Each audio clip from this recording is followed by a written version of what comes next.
او کالذی مر علی قریۃ وہی خاویۃ علی عروشہا، یا پھر اس شخص کے واقعے کو ذرا یاد کرو، کیا تم نے نہیں دیکھا کہ جس کا گزر ہوا ایک بستی پر اور وہ اوندھی پڑی ہوئی تھی اپنی چھتوں پر.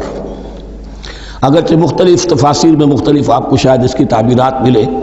یہ اصل میں ہوا ہے کہ جب نمرود، جس کا نام تھا بخت نصر، نیبوکیڈنیزر، اس نے 586 قبل مسیح میں، حضرت مسیح سے 586 قبل، اس نے حملہ کیا فلسطین پر. دیکھیے عراق اور فلسطین کی، اسرائیل کی اور عراق کی اس وقت بھی سب سے بڑی دشمنی ہے آپس میں. وہی دشمنی جو ہے 2500 سال پرانی بھی ہے.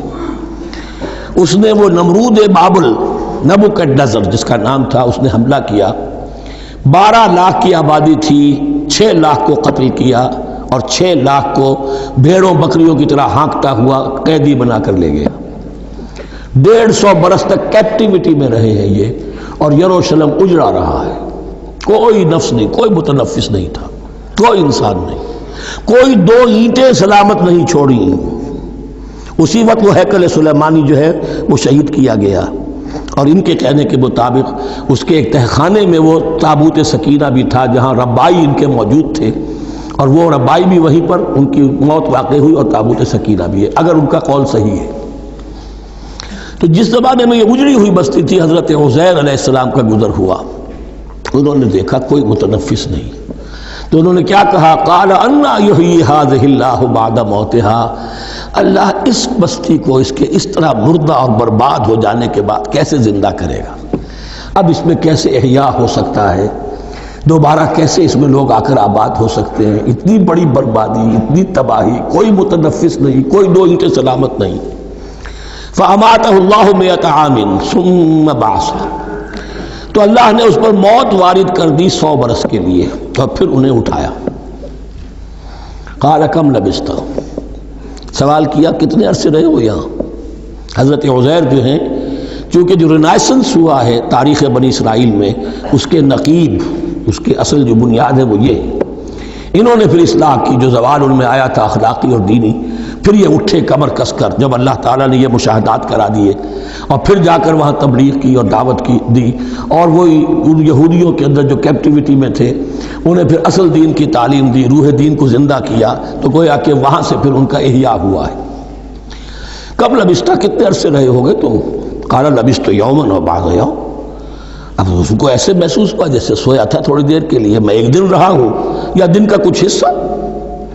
قال بل لبثت 100 عام، نہیں، اللہ نے فرمایا نہیں، تم 100 سال رہے ہو. فانظر الی طعامک و شرابک لم یتسنہ، تو ذرا اپنے کھانے اور جو مشروب تمہارے ساتھ تھا سفر میں، ذرا اس کو دیکھو، ان کے اندر کوئی بساند پیدا نہیں ہوئی، سڑے نہیں ہیں، ان کے اندر کوئی خرابی پیدا نہیں ہوئی. وانظر الی حمارک، آپ دوسری طرف اپنے گدھے کو دیکھو جو تمہاری سواری کا گدھا تھا. وَلَنَجْعَلَكَ آیَةً لِلنَّاسِ، وہ بالکل ختم ہو چکا تھا، اس کی ہڈیاں ہی رہ گئی تھی، گوشت گل چکا تھا، کچھ نہیں تھا. 100 برس. وانظر الی حمارک وَلِنَجْعَلَكَ آیَةً لِلنَّاسِ، اور ہمیں تو بنانا ہے تجھے ایک نشانی لوگوں کے لیے، یعنی خود اے عزیر تمہیں ایک نشانی بنانا ہے، اور تمہیں نشانی بنانے کے لیے یہ نشانی ہم تمہیں دکھا رہے ہیں تاکہ یقین جو ہے، یقین کامل تمہارے اندر پیدا ہو جائے. وانظر الی حمارک ولنجعلک آیۃ للناس وانظر الی العظام، اب دیکھو ان ہڈیوں کو، کیف ننشزها، کیسے ہم انہیں اٹھاتے ہیں، ابھارتے ہیں. وہ ہڈیاں خود ابری اور جڑ کر کھڑی ہو گئی. ثم نکسوها لحما، پھر دیکھو تمہاری نگاہوں کے سامنے اس کو گوشت پہناتے ہیں.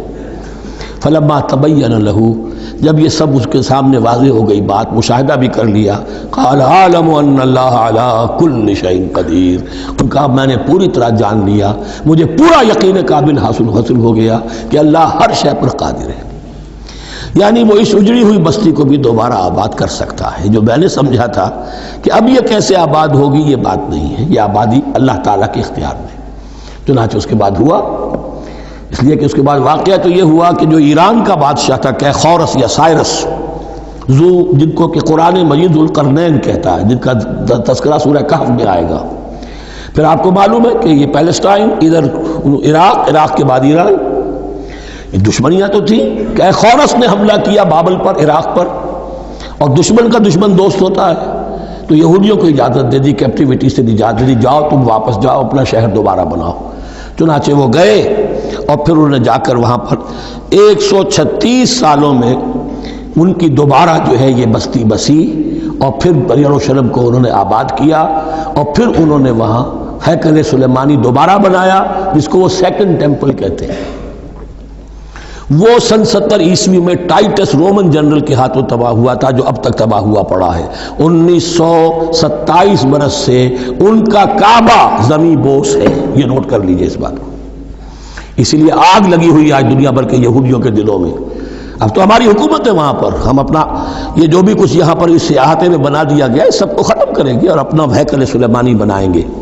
اس کے بلو پرنٹس بن چکے ہیں، نقشے بن چکے ہیں، ہر چیز تیار ہے، بس کسی دن کوئی ایک دھماکہ ہوگا، کوئی بم جو ہے کہیں پر پلانٹ کیا جائے گا، خبر آ جائے گی کہ کسی فینیٹک نے کہیں وہاں پر جا کر رکھ دیا، جیسے ایک فینیٹک گیا تھا مسجد الخلیل میں اور 70 مسلمانوں کو شہید کر کے خود بھی اس نے خودکشی کر لی تھی، اور ڈاکٹر تھا، امریکن ڈاکٹر گولڈسٹین۔ اسی طریقے کا کوئی فینیٹک جائے گا اور وہ اس کو گرا دے گا، پھر کہیں گے جب یہ گر ہی گیا ہے، جیسے مسجد ایودھیا کا معاملہ ہے، اب گر گئی ہے تو بھائی ہمیں رام مندر بنانے دو، کاہے کو تم اب یہ مسجد کاہے کو بناتے ہو، وہ ہوگا۔ اور یہ میں سمجھتا ہوں کہ چند ہفتوں کی یا چند مہینوں کی بات ہے، یہ ہونے والا ہے فوراً۔ بہرحال